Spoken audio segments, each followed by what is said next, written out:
Então, depois dessa breve introdução aqui sobre as características do refluxo na pediatria, vamos falar do quadro clínico da doença do refluxo. Então, como é que é a doença do refluxo nas crianças, né? Qual que é o quadro clínico? Então, os sintomas da doença do refluxo, eles vão variar de acordo com a idade do paciente, claro, e com a presença de complicações ou de comorbidades. O quadro clínico da doença do refluxo, ele é bastante heterogêneo. Os sinais e sintomas são inespecíficos e com uma gravidade variável, incluindo desde das simples regurgitações até as condições que podem ameaçar a vida do paciente. Então, vou falar aqui dos sinais e sintomas que estão associados à doença do refluxo que podem aparecer, tá? Então, são manifestações que podem ser decorrentes do simples refluxo ou das complicações esofágicas, como estenose, esôfago de Barrett, e também de manifestações extraesofágicas. E elas são essas manifestações aqui. Manifestação geral de doença do refluxo: desconforto, irritabilidade, choro, sono agitado, perda de peso ou baixo ganho de peso, posturas anormais do pescoço, como a postura de Sandfer, erosões dentárias, anemia, halitose. Então, isso geralzão. Mais parênteses aqui: a maior parte dos pacientes que têm halitose é problema na boca, não refluxo.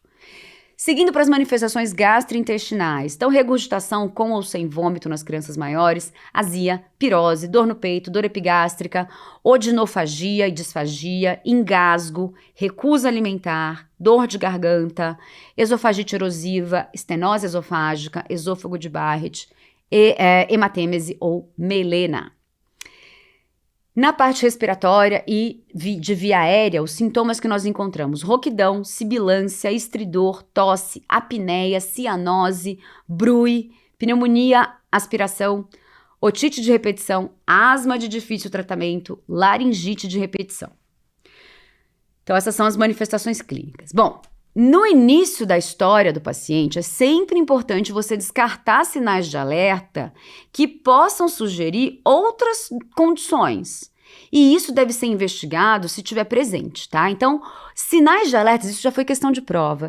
Sinais de alerta para lactentes, crianças e adolescentes com doença do refluxo, eles indicam que pode ter uma outra doença aí e eu preciso investigar. Quais são esses sinais de alerta?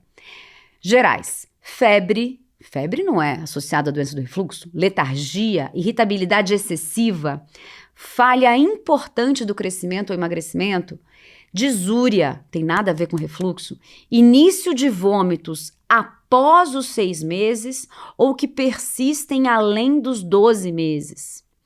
Sinais neurológicos: fontanela tensa, macro ou microcefalia, aumento da circunferência cerebral, presença de convulsões.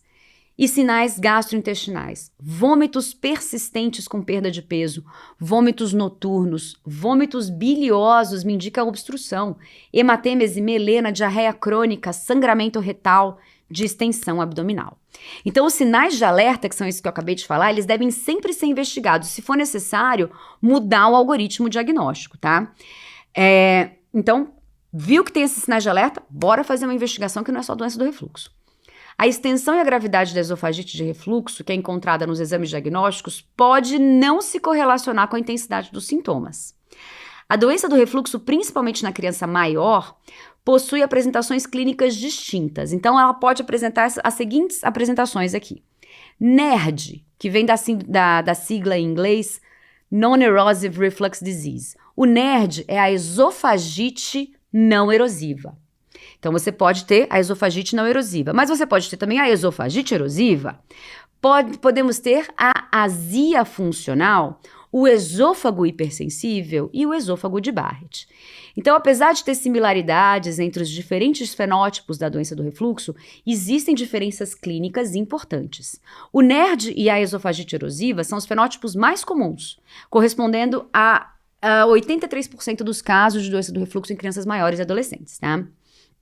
Então, ele coloca aqui uma tabelinha sobre as diferenças entre essas doenças, né, as características principais. Então, a doença do refluxo que é erosiva, ela vai ter uma boa resposta aos inibidores de bomba, porque a erosão do esôfago vai acontecer por conta da exposição ácida. A doença a esofagite não erosiva, que é o NERD, a maioria vai ter uma resposta boa aos inibidores de bomba, porque existe uma exposição ácida anormal, porém não há erosão.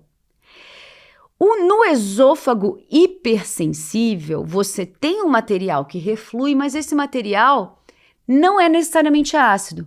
O esôfago hipersensível o paciente que tem esôfago hipersensível, ele vai manifestar sintoma porque vai acontecer distensão esofágica pela presença do volume ali no esôfago. E não necessariamente com uma exposição ácida anormal. Portanto, o uso de inibidor de bomba pode não funcionar nessa situação.